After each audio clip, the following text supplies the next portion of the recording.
Mesdames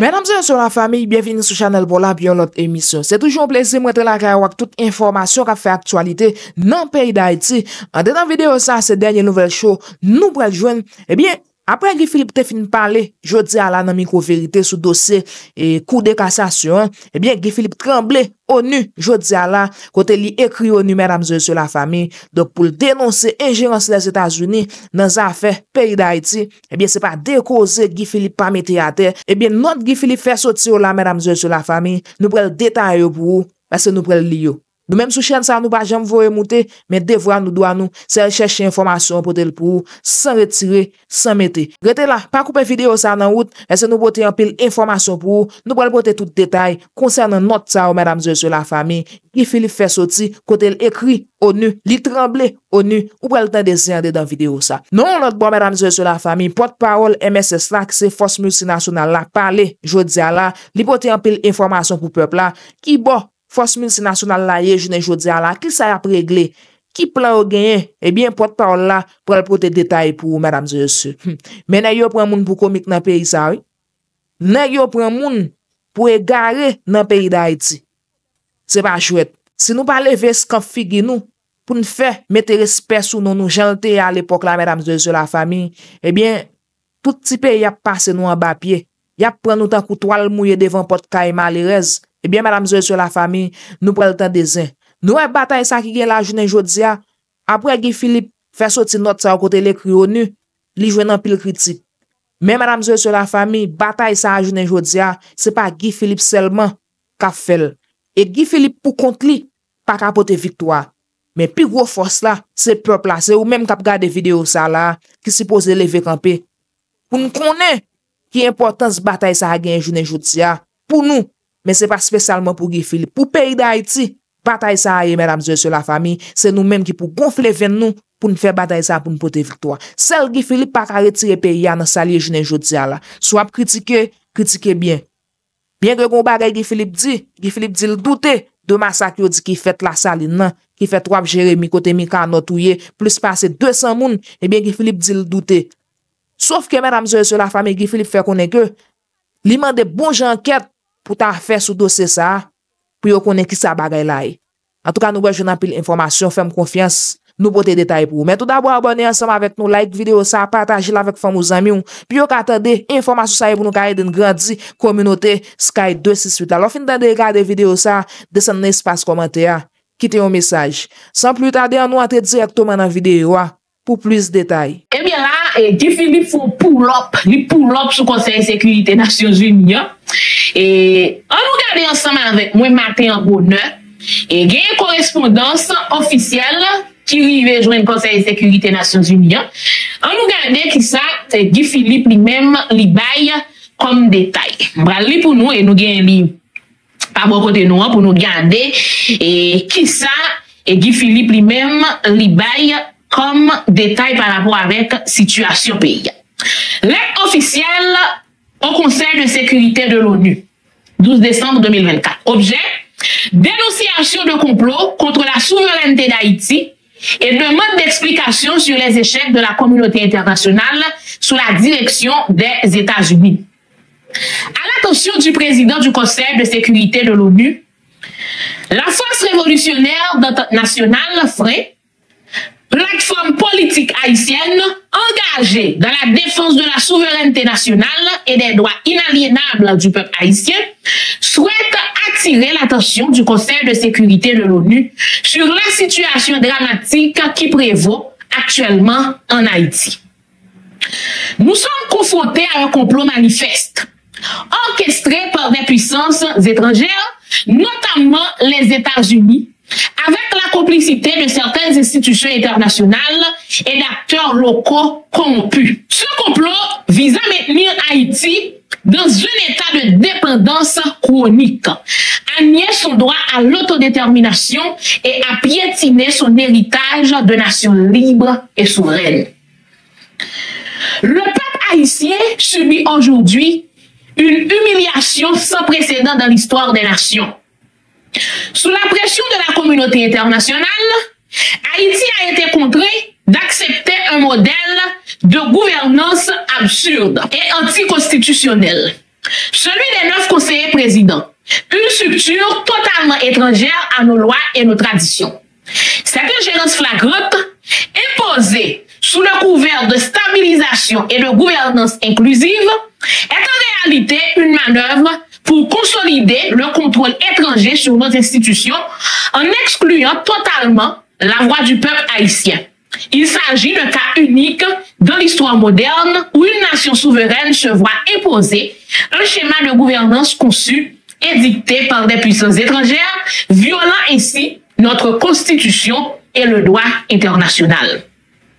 Une violence instrumentalisée pour justifier une intervention étrangère. Plus inquiétant encore, nous assistons par le biais de la presse nationale et de grandes chaînes de télévision mondiales à des scénarios sordides mis en place pour manipuler l'opinion internationale et justifier une nouvelle intervention militaire en Haïti. Sous le prétexte de restaurer l'ordre, l'exemple le plus frappant de cette stratégie est le massacre de Waf Jérémie, où il est prétendu que plus de 200 personnes ont été tuées. Cependant, il est troublant de constater qu'à ce jour, aucune preuve tangible ne soutient ces allégations, ni photographie, ni vidéo, ni même la constitution de collectifs représentant les familles des victimes. Philippe Pral fait nous fâcher et nous allons un commentaire pour nous faire. Annoncé. Tout n'est que déclaration sans fondement, alimentée par des acteurs proches du pouvoir. Nous doutons fortement qu'il ne s'agisse pas d'une mise en scène cynique orchestrée par des gangs à cravate complices de gangs à sapates visant à sensibiliser l'international et justifier l'envoi de casques bleus une fois de plus. Cette éventuelle intervention ne résoudra rien si ce n'est renforcer le pouvoir illégitime et corrompu en place au détriment des aspirations du peuple haïtien. Exigence de la FRE. Équipe Guy Philippe là, il y a des exigences. En tant que plateforme politique soucieuse de vérité et de justice, la FRE exige 1. Une enquête internationale indépendante pour faire la lumière sur les événements de Waf Jérémie et déterminer les responsabilités des acteurs étatiques et non étatiques impliqués. 2. La fin immédiate des manipulations et des scénarios prétextes servant à justifier une intervention militaire étrangère. Une ingérence américaine aux résultats désastreux.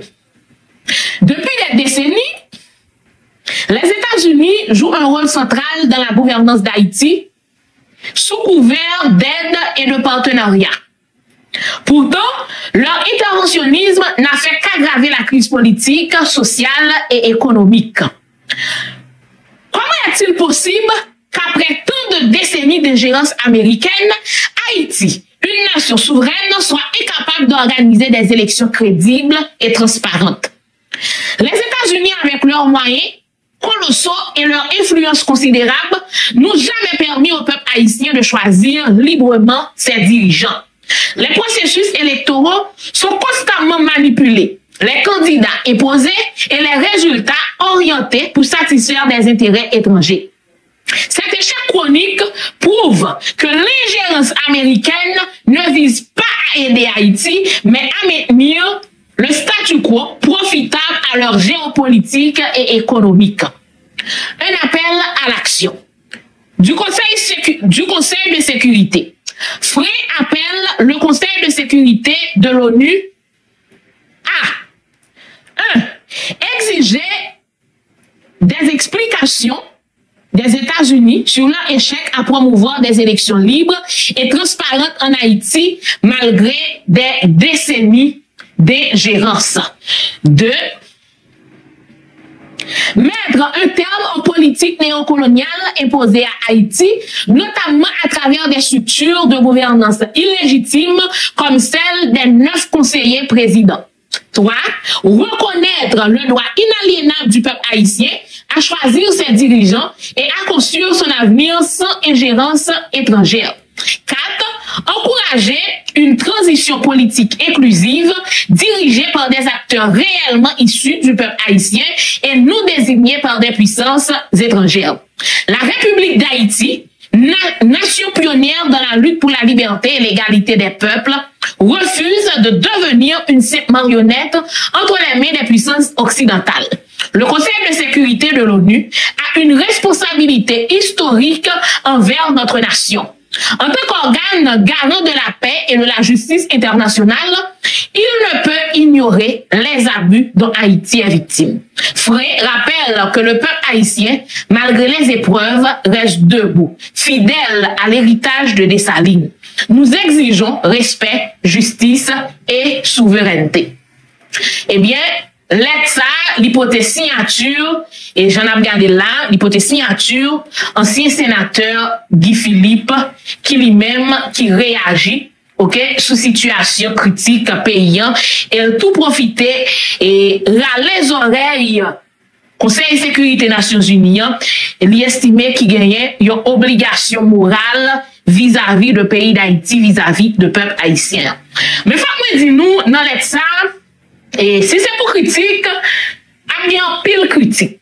Il y a un pile monde qui prend critiquer l'intervention Frey, l'intervention Guy Philippe là, surtout dans le contexte côté que Guy Philippe lui présentait ça passé à Jérémie et tant qu'on film, donc on faut film qui a monté. Comme quoi pas ta gagné et 180 moun, pas ta gagné près de 200 moun que bandit, OK, que gang Mikano a dirigé, roi Mikano a dirigé, et bien que gang, que bandit, ou pas tatouye, moun zayo, dans mi temps population en vrai. Et, compatriotes haïtiens frères, moi, très honnêtement, et, moi, dis nous, et à plusieurs reprises, nous songeons, le terrain attaque qui était faite sur l'aéroport, le avion te recevra plusieurs cartouches. Et Guy Philippe te dit également, c'est film qu'a fait, et c'est avion sorti depuis les États-Unis avec tout balio, etc.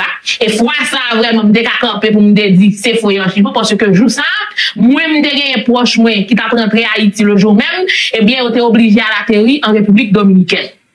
Ok, j'étais obligé à l'atterrir en République Dominicaine. Ça, moi-même, pas parler de lui, je prends position claire sur lui, c'est pas ton faux film qui t'a fait. Dans cas ça, côté Massacre Jérémie, Guy Philippe présentait comme un faux film.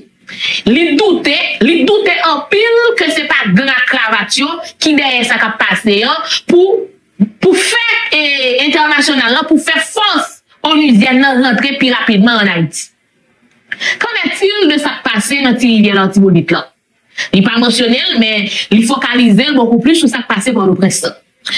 Moi, ça me dit, c'est que, nous avons passé témoignage plusieurs victimes, plusieurs personnes qui sont proches qui sont victimes.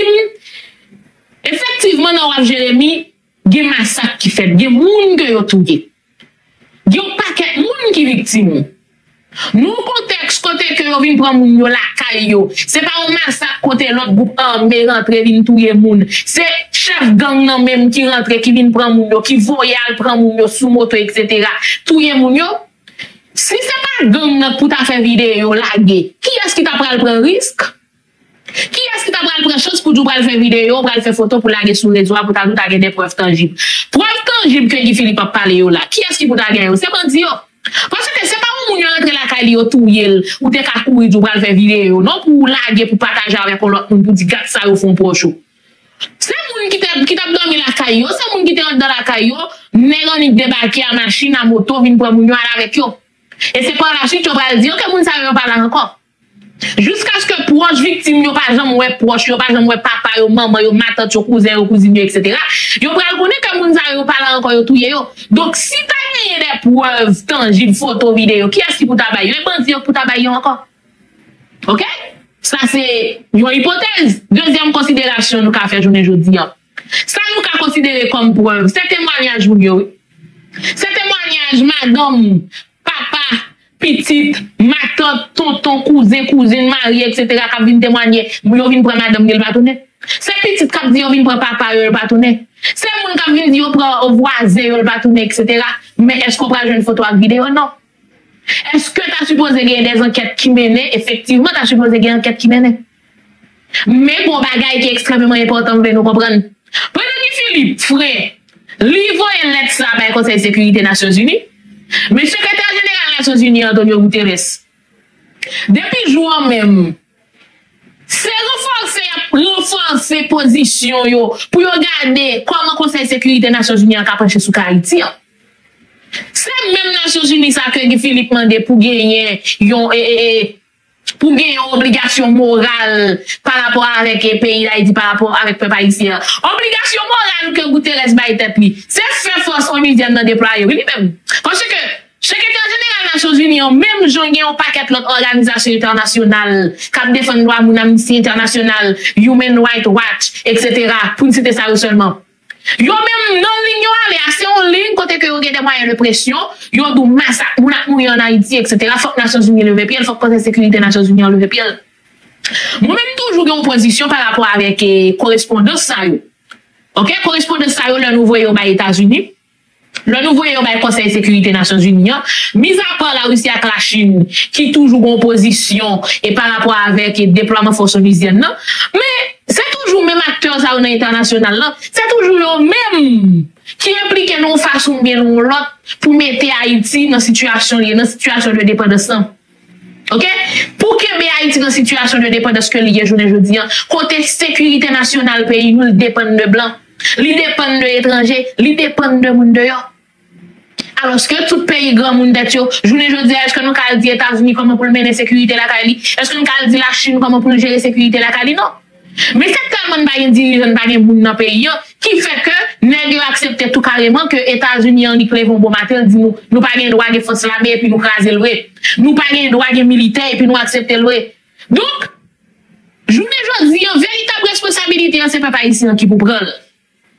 C'est peuple haïtien qui pour comprendre la nécessité pour défendre le pays pour comprendre que bout de ça c'est lique pour comprendre que nèg ça qui dans l'état yo fait preuve que yo pas vinn travail pour pays, yo pas vinn travail pour peuple, mais on agenda bien déterminé, bien défini que a exécuter. Yo là pour yo faire exactement sa patron, sa boss yo mandé yo. Et qui est-ce qui boss yo? Nous tout connaissons boss yo. C'est États-Unis qui boss yo, c'est CARICOM qui te met etc. Donc journée jeudi véritable appel qui doit lancer, c'est un appel au peuple haïtien. C'est un appel au peuple haïtien parce que décision qui est pour prendre, puis bonne décision c'est le peuple qui prend. Pas bonne décision Nations Unies prend là pour dire véritablement c'est dans l'intérêt Haïti. Parce que comme toujours je dire, l'or et la Russie avec la Chine utiliser veto dans le Conseil de sécurité des Nations Unies, il va utiliser la proprement parler parce que il veut protéger Haïti, non.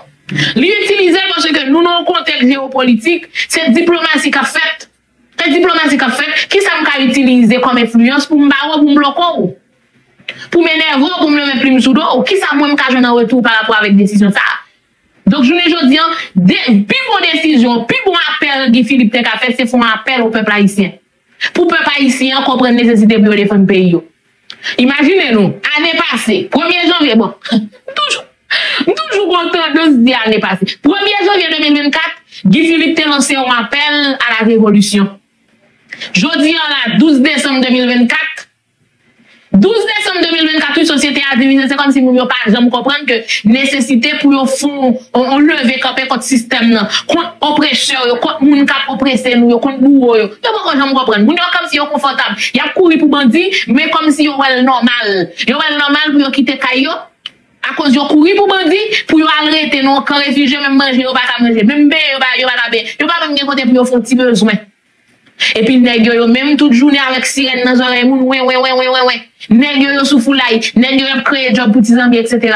Mais à un certain moment, il faut que nous prenions responsabilité nous vis-à-vis de eux. Donc, voilà. Nous sommes bien là, tout détail que Guy Philippe ferait, yo même, yo voye bail, Conseil de sécurité, Nations Unies. Nous gagnons Jack Mbaka, et c'est porte-parole force multinationale. Eh bien, maintenant là, M. Mbaka, il a parlé. Oh oui, lui parlait, et compatriote haïtien frère moi, qu'il a fait qu'on est si c'était pour lui, bandit qui a terrorisé la population haïtienne, non? Nous avons pour chercher avec baleine, nous pas pour eux. Nous pas pour eux, non? Nous pas pour eux parce que nous avons mettre l'ordre dans des zones. Mais ça qui est certain, c'est que Kenya, aujourd'hui, là, fait qu'on ait fait face avec un ensemble de défis. Parce que, réalité pays Kenya, c'est pas même réalité avec Haïti. Yo posé problème, et yo été obligé pour un paquet de temps, pareil plusieurs mois pour yo te faire une reconnaissance de lieu. Yo obligé pour tout mois ça pour yo te faire une reconnaissance de lieu. Et après, qui ça qui arrivait? Réalité, c'est qui ça lié. coincé ça. Yo dit, ok, gros route. Dans le pays, pa yo, gang pas prendre bâtiment public pour yo cacher, gang pas faire moun courir pour yo prendre moun pour affronter la police. Dans le pays, pa yo, c'est yo marcher sous gang. Yo fait qu'on est encore, compatriotes haïtiens, frère, la caille yo conduit sous bord droite, la caille pas nous conduit sous bord gauche. Son véritable casquette chinois lié pour yo. Yo explique un ensemble de bagailles. Mais ça qui est certain, c'est que, Godfrey Otunge, li voyons un message pour bandi yo tout. M'bral permettre nous gagner tout détail, m'bral faire nous entendre ensemble avec et toute explication et m'baka lui-même li tabay. En allez. Des résultats, si on a eu. Commissaire Ombaka, bonjour. Merci d'accepter d'être avec nous ce matin à Métropole. Merci beaucoup. Commissaire, cette semaine, le chef de la mission, le général Otongue, avait, dans une déclaration, dans une interview exclusive accordée à Radio et Télé Métropole, avait fait savoir qu'il va y avoir ce mois-ci, avant la fin de, avant Noël, une nouvelle phase dans la lutte contre le démantèlement des gangs. Il avait même précisé que les bandits seront poursuivis jusque dans leur dernier retranchement. Autant dire qu'il y aura pour la première fois des affrontements corps à corps. Ouais. Expliquez-nous.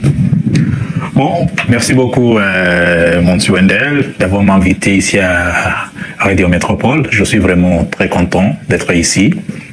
Mais c'est vrai, ce que le commandant en chef a dit. Maintenant, nous sommes dans la phase des opérations décisives. Et c'est pour cela qu'il a dit que nous allons maintenant poursuivre les bandits jusqu'à la fin. Donc c'est vrai. Ce qu'il faut savoir, la première chose, c'est que nous sommes arrivés ici au mois de juin. Et depuis le mois de juin, c'était la phase de déploiement. Et ça, ça a pris 6 mois. 5 mois, c'est pas 6 mois, 5 mois. Donc c'est la fin du mois de novembre qu'on a terminé la phase de déploiement.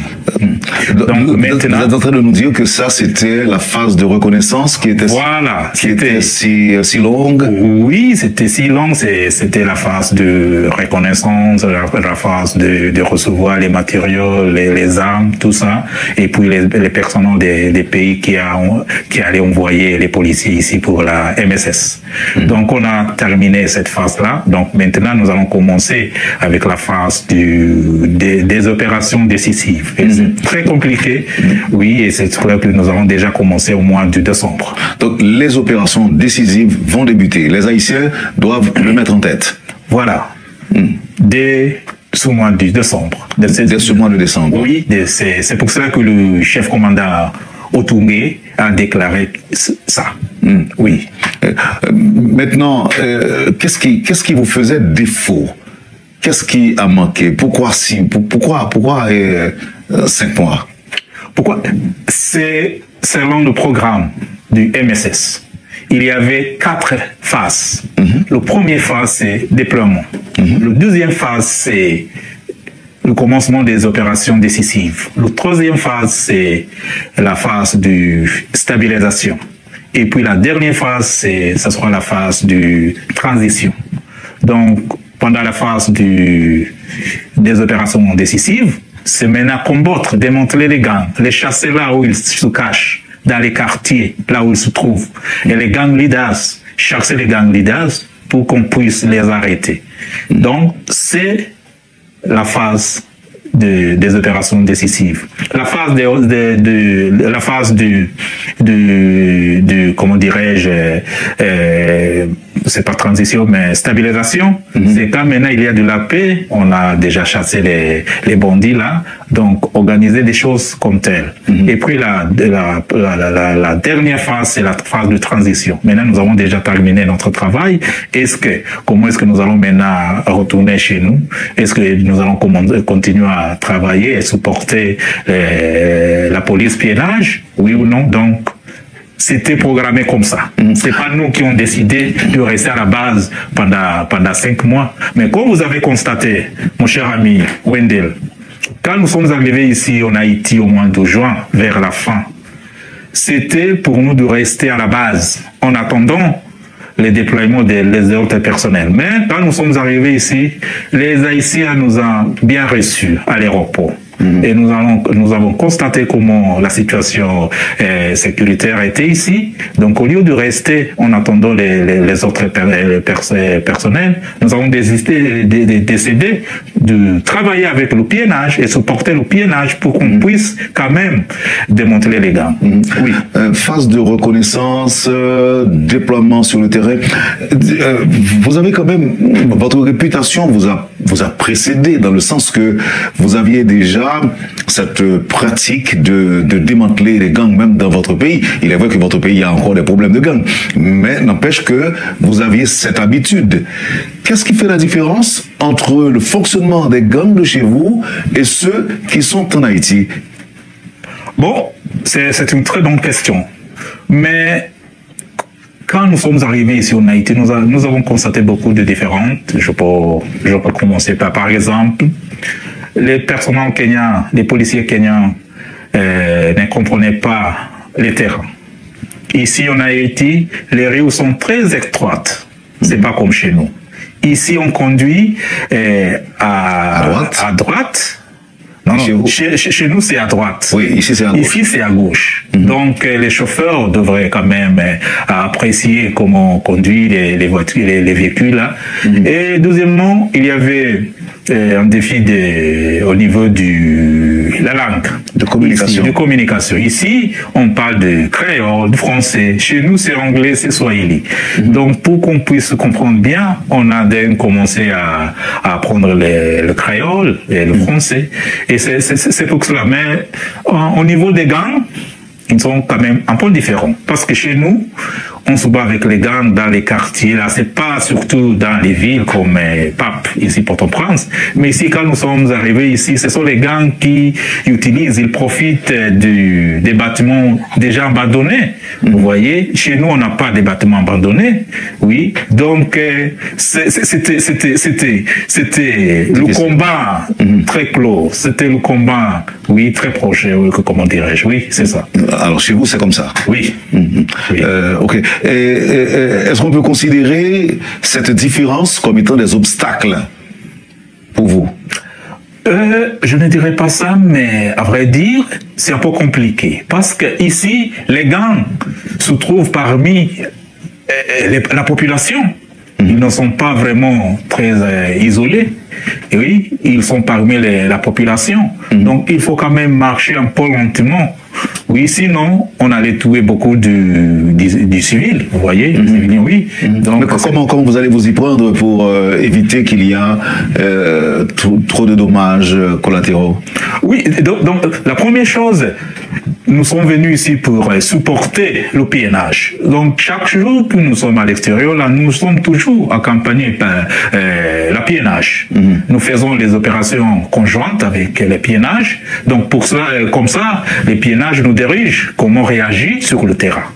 Oui. Et puis, quelquefois, ce sont les policiers haïtiens, le PNH, qui dirigent les opérations. Donc, comme ça, nous ne pouvons pas tuer n'importe qui. Ok. Là, je comprends. Cette semaine encore, M. Otongué a fait état de certaines informations. Par exemple, il y a une frange de la presse locale et internationale qui entrave le travail de la mission. Vous avez des éléments pour nous expliquer cette compréhension, ou bien pour nous dire exactement à quoi le général, le commandant-chef voulait faire allusion? Bon, à vrai dire, mon ami, nous, les Kenyans, nous nous sentons comme les Haïtiens. Nous sommes les Noirs comme les Haïtiens. Donc, même la culture, c'est presque la même comme celle des Kenyans. Et c'est dommage que maintenant que nous rentrons dans la phase des opérations décisives, bien sûr, les gangs, il y a des gens qui ne sont pas vraiment très contents avec ça. Donc, on a commencé à avoir beaucoup de propagande. Parmi les propagandes qu'on a partagées, qu'on a vues dans les médias sociaux, c'est que il y a les policiers kenyans qui ont démissionné, il y a les policiers kenyans qui n'ont pas encore reçu leur salaire, mais c'est faux. Donc il faut bien constater qu'il y a les gens, il y a les organisations qui ne sont pas contents, maintenant que nous faisons beaucoup de progrès, parce que nous rentrons dans la phase des opérations décisives. Oui. Vous dites progrès. Oui. Alors que les Haïtiens ne voient pas encore ces progrès. Bon, moi je suis toujours les réseaux sociaux, mais je commence à constater que les Haïtiens maintenant commencent à apprécier ce que les Kenyans, la mission MSS font. Oui. Les Haïtiens jusqu'à présent sont, je dirais, sceptiques. Ouais. Par rapport aux capacités policières haïtiennes et de la mission. Pour vaincre les groupes armés, ils constatent que 6 mois après le début de déploiement de la mission, c'est comme si que ça piétine. Il est vrai que vous venez de donner quelques explications, mais l'impression c'est que l'on piétine, on fait du surplace. Ouais. Tandis que les groupes armés gagnent davantage de terrain. Alors qu'il n'y a pas beaucoup de résultats, les groupes armés gagnent de nouveaux territoires. Comment renforcer la crédibilité de la mission aujourd'hui? Bon, moi je comprends la population haïtienne et j'apprécie beaucoup la population haïtienne. Quand nous sommes arrivés ici, la population haïtienne avait beaucoup d'espoir. C'est vrai. La situation était catastrophique, mais la population haïtienne avait beaucoup d'espoir. Donc, au lieu de rester à la base en attendant les autres policiers d'arriver, nous avons commencé à travailler avec le PNH. Et ils ont raison pour critiquer ce que nous faisons. Mais à vrai dire, nous avons déjà fait beaucoup de progrès. Pour assurer les Haïtiens, c'est que selon le programme, comment on a programmé la mission MSS, à la fin de 5 mois, il devrait avoir au moins 2500 policiers sur le terrain. Malheureusement, nous sommes seulement 400 sur le terrain. Avec 400, on ne peut pas quand même combattre les gangs comme un groupe de la mission de 2500 personnes. Donc, nous faisons ce que nous pouvons faire avec le PNH. Mais quels sont les obstacles réellement au déploiement des 60%, soit 620 policiers kenyans? Quid des autres contingents? Comment? Vous pourrez répéter un peu? Oui, alors je dis, quels sont les obstacles au déploiement des 60%? Soit 620 policiers kenyans. Qu'est-ce qui s'est passé? Et puis, quid des autres contingents? Ça veut dire, où sont les autres contingents? Bon, premièrement, Kenya a promis, notre président a promis, Kenya allait envoyer 1000 policiers kenyans.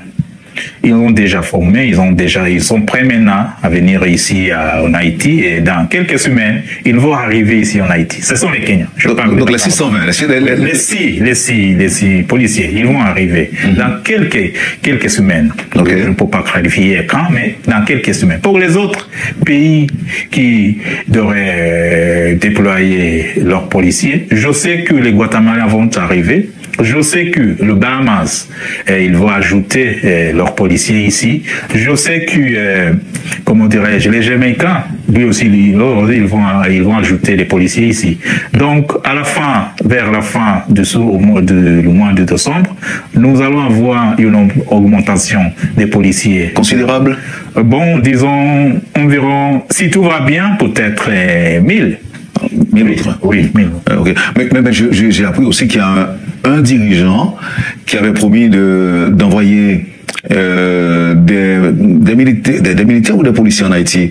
Mais à un moment donné, en raison des informations qui circulent selon lesquelles la terreur est partout en Haïti, il avait même demandé à ses agents de ne pas rester en Haïti s'ils se sentent vraiment en danger, de retourner dans leur pays. Vous avez entendu ça? Et j'ai bien, bon, je sais que tu veux parler du Bahamas. En effet. C'est le gouvernement du Bahamas qui a dit ça, mais il a clarifié ça. Ce n'était pas les policiers, les soldats qui sont à la MSS, mais c'était sur leur ambassade, le consulat ici en Haïti. Là, les soldats sont toujours ils travaillent toujours à la MSS, donc ils n'ont pas envie de... Ils ne sont pas partis. Ils ne sont pas partis. Ils ne sont pas partis. Quel est, pour l'instant, le niveau de financement actuel de la mission? Ça, je ne peux pas quand même aller très profondément à expliquer ça parce que ça reste avec Washington, avec l'ONU, avec le Trust Fund, mais je sais qu'il y a beaucoup de pays qui ont promis de contribuer au fonds, donc je suis sûr que ça va aller.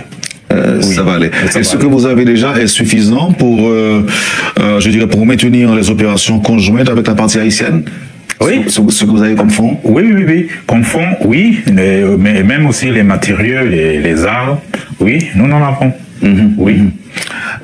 Certains gens évoquent la nécessité que vous utilisiez des drones pour mener vos opérations. Comment ça se passe? Est-ce que vous en avez ou bien vous attendez?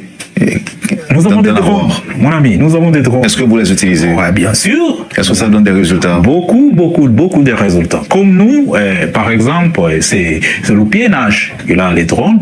Nous utilisons toujours les drones avec nos piénages. Les États-Unis nous ont donné les drones. Nous utilisons toujours les drones. Nous avons le drone à Port-Sondé. Nous avons les drones à la Police Academy, à l'Académie de police. Oui, nous avons les drones ici à la base. Mais vous savez aussi que les gangs aussi ont des drones. Voilà, je sais qu'ils ont des drones. Et bon, donc comme ça que nous devons avoir les drones aussi. Oui. Oh, ok. Est-ce qu'à l'avenir vous prévoyez d'effectuer des vols à l'hélicoptère, par exemple? Oui. Dans le cadre de vos opérations? C'est déjà programmé, mon ami.